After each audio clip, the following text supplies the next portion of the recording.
Bom dia, queridos e queridas estudantes. Vamos dar continuidade na nossa segunda aula. Lembrando que Grécia vão ser 3 aulas, então esta aula é a segunda. Se você não viu a aula anterior, assista a aula anterior antes dessa.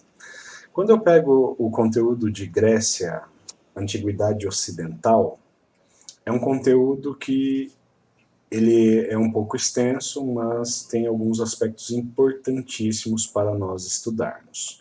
Vamos retomar alguns aspectos que vimos nas aulas passadas. Na aula passada, observamos aspectos geográficos marcados por um relevo extremamente montanhoso, então vejam esses topos brancos aqui representam montanhas, e este litoral extremamente recortado e a presença das ilhas. Estudamos Creta e Micenas. Creta dominava Micenas antes da chegada dos povos indo-europeus. Vimos a chegada desses povos que vão ocupar a região e se misturar com os outros povos que aqui já estavam. É muito importante compreender que o período que nós estudamos foi marcado pela chamada primeira diáspora grega. O que foi a primeira diáspora grega? Com a chegada dos povos indo-europeus na região do Mar Egeu, vamos ver que esses povos vão chegando, vão se aclimatando, vão se misturando, porém, o último povo a chegar são os dórios. E os dórios possuem uma cultura militarizada, e eles vieram para a guerra. Guerra e ocupar e dominar. E a gente vai ver que os dórios eles vão ser os responsáveis pela primeira diáspora grega.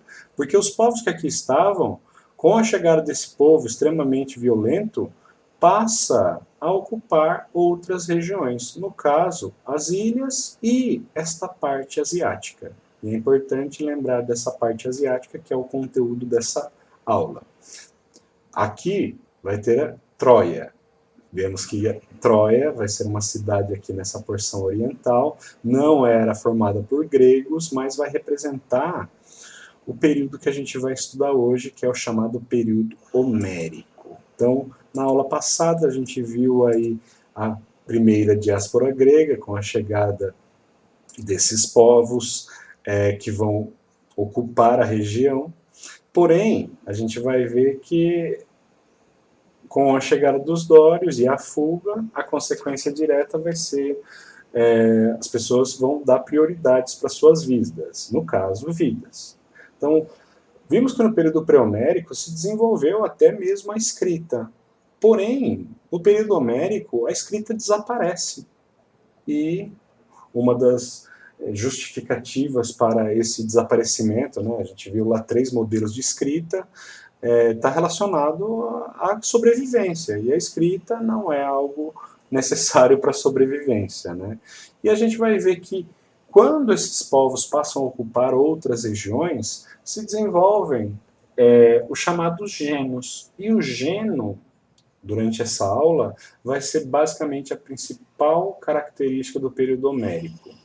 Por que o período homérico chama homérico? Já vimos na aula passada por causa de Homero. Homero escreveu poemas, a Ilíada e a Odisseia, que vão ser o documento que explica e registra alguns aspectos desse período. E gostaria de estar na escola, principalmente por lá termos os livros, né, a Odisseia e a Ilíada, para crianças, né, e é interessante que poderia ser uma coisa que nos desse maior entendimento sobre esse período. Mas, basicamente, quando você pega a Odisseia e a Ilíada, elas narram os acontecimentos da Guerra de Troia e o que aconteceu depois da Guerra de Troia. Então, Ilíada, Guerra de Troia. Quem que é o herói grego que está narrado nessa narrativa aí? Odisseu, ou Ulisses. Ulisses, após a Guerra de Troia, vai retornar à sua casa, na ilha de Ítaca. Então, no primeiro livro, a Guerra de Troia, todos os seus acontecimentos, né? Ulisses, Aquiles, tem um filme, né, que narra isso, que vocês podem aí, se vocês tiverem a oportunidade de assistir. Ao mesmo tempo que a gente vai ver o retorno do herói para sua casa. Então, basicamente, você vai ter esses elementos na narrativa da Odisseia e da Ilíada. Mas vamos entender o que aconteceu no período homérico. Período homérico, então vimos lá o cretomicênico, mas o que nos interessa é o período homérico. Primeira coisa é compreender que quando os povos fogem e se dispersam a partir da primeira diáspora grega, eles vão se desenvolver a partir do que chamamos genos. O que é um geno, professor? Quando você pega a palavra geno, a primeira coisa que a gente pode fazer é uma ponte com gene. Já ouviram falar de gene, né? Genética, professora de biologia e de ciências já deve ter conversado com vocês sobre isso, mas quando eu pego a genética e o geno, está relacionado às nossas origens familiares. E os genos são exatamente comunidades familiares. Porém, as famílias crescem. Mas num primeiro momento, essas famílias vão se organizar a partir da propriedade coletiva da terra, ou seja, todos são proprietários da terra.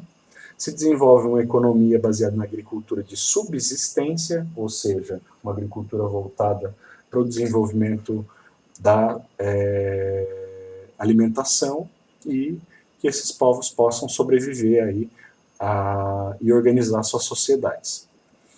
Qual era a organização principal dessa sociedade? A organização familiar, onde surge a figura do pater ou eupátrida, que é a figura do homem, a liderança. E a liderança desse homem ela é muito importante porque surge exatamente o que chamamos de sociedade patriarcal. Patriarcal baseada na figura masculina do homem mais velho, o pai. Essa sociedade gentílica, ela vai se desenvolvendo. Então vamos entender então como surgem os genos e a organização da sociedade gentílica. Primeiro tem que entender que cada um é cada um, somos indivíduos. Porém, somos indivíduos que pertencemos a grupos familiares. Quem são os grupos familiares? Os gêmeos. Porém, a gente tem que entender que esses grupos familiares, eles não são apenas de duas famílias. Se a gente voltar aí nos seus ancestrais, seus pais, os seus avós, os seus bisavós, os seus tataravós, os seus todas as pessoas que vêm antes de você fazem parte da sua frátria. Porém, as frátrias, elas vão se juntar a outros grupos familiares e sempre pensando que as famílias crescem com o decorrer do tempo. E formam as primeiras tribos. Tribo é uma organização que você encontra aí em alguns povos no mundo inteiro, né, que ainda tem uma organização tribal. Porém, essa organização tribal ela vai ser superada pela formação da chamada polis e demos. Demos, povo. O povo mora onde? Na polis, que é a chamada cidade-estado. Então, a demos é a organização de toda essa gente que está no mesmo lugar. E aí, para organizar toda essa gente, surge a cidade-estado. E vimos nas aulas de Mesopotâmia que cidade-estado é uma cidade independente da outra. Ela é independente politicamente, economicamente e militarmente. Porém, a cidade-estado grega, culturalmente, eles compartilhavam os mesmos saberes, as mesmas religiões, o mesmo conhecimento, né? Então, quando eu vejo o crescimento da cidade-estado, eu vou observar a seguinte situação. Vejam este mapa. Com o crescimento dessa sociedade, não tem terra para todo mundo. E a gente vai poder perceber que não tendo terra para todo mundo, uma outra organização passa a surgir. A propriedade privada. Porque a terra vai estar relacionada aos descendentes do pater, que vai se tornar um grupo de detentores de terra, das melhores terras. E aí a gente vai observar que a disputa pelas terras vão gerar grupos sociais. nos quais eupátridas são os proprietários de grandes propriedades de terra. Guardem esse termo, latifúndio. Latifundiário é uma grande propriedade de terra. Georgóis, proprietários de pequenas terras. E tetas, aqueles que não têm terras. Para organizar essa falta de terras, vão organizar uma segunda expansão. E uma organização que vai surgir por necessidade de terras. E aqueles que não tinham terras vão promover a chamada segunda diáspora grega, que vão garantir a colonização da Magna Grécia e a formação de uma estrutura mais organizada. Uma estrutura que vai se basear no que chamamos de burocracia. Mas burocracia não é algo lento, professor? Não, é sinônimo de algo lento. Mas burocrático é qualquer mecanismo para administrar alguma coisa. Então, eu como um professor, eu tenho instrumentos burocráticos para avaliá-los durante o ano. Infelizmente, esse ano atípico nos deixou aí com muita dificuldade do entendimento do que a gente tem que fazer e estamos fazendo. Então, eu gostaria que o que eu estou tentando fazer com vocês desse certo. Frente a isso, temos a expansão desse mundo em direção a essa regiãozinha aqui. Olhem só esse mapa. Então, a gente estudou aqui o mundo grego, Península do Peloponeso e Creta. A gente tinha visto lá Troia e a expansão da primeira diáspora para as ilhas e para essa região asiática. Porém, as terras nessa região não são suficientes. E daí que vem a segunda diáspora grega. Então, primeira diáspora grega, fuga dos dórios. Segunda diáspora grega, necessidade de terras. E quando eu vejo essa seta levando os gregos para toda a região do mar Mediterrâneo, é importante que vocês compreendam eles chegando aqui. Ó. Quando os gregos chegam aqui, eles vão dar origem, depois com outros povos que vão estar ocupando essa região, aos romanos. Por isso que romanos e gregos compartilham da mesma cultura, da mesma religião. São aspectos curiosos para a gente ver como esse mundo grego chega nos dias de hoje a nós, através do Império Romano que vai se desenvolver aí. Então, este mundo grego aqui, marcado pela dominação do mar Mediterrâneo, vai ser importantíssimo para o desenvolvimento do comércio e, sobretudo, o desenvolvimento de cidades importantes, como Bizâncio. Bizâncio é uma cidade que a gente vai estudar lá na frente, com outro nome, mas guardem aí, Bizâncio. Então, nesse universo onde os gregos se espalham por todo o mar Mediterrâneo, a gente vai ver que eles estão levando com eles a sua própria cultura. E levando a sua cultura, o que é importante? O alfabeto fenício. Lembrando lá que no período homérico, eles não tinham escrita. Mas eles vão adotar a escrita fenícia, que era muito popular no desenvolvimento do comércio. E, sendo popular no desenvolvimento do comércio, os gregos vão adotar e adaptar esta linguagem. No caso, o alfabeto nosso só chegou a nós exatamente por quê?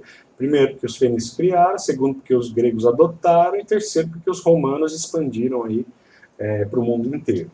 Então, esse período que a gente está estudando é um período que vai garantir a consolidação da cidade-estado. Então a gente viu lá no período homérico a formação da polis e aqui a gente vai ver a cidade-estado assim como ela é. Essa cidade-estado, politicamente, economicamente, militarmente autônoma. Por que isso?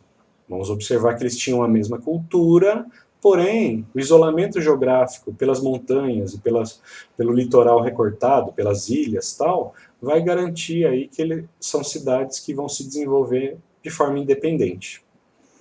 A origem cretomicênica é a sua origem cultural.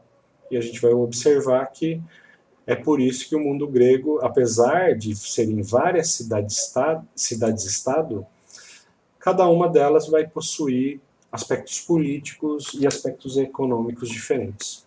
Então, voltando neste universo grego, vejam só, cada pontinho desse representa uma cidade-estado. E dentre essas cidades-estado, a gente vai ver desenvolvimento de Esparta, desenvolvimento de Atenas, Micenas já existia aqui há bastante tempo. Então, Atenas e Esparta são as duas cidades que nos importam para o dia, para a próxima aula. Então, na próxima aula a gente vai estudar Atenas e Esparta dentro desse contexto.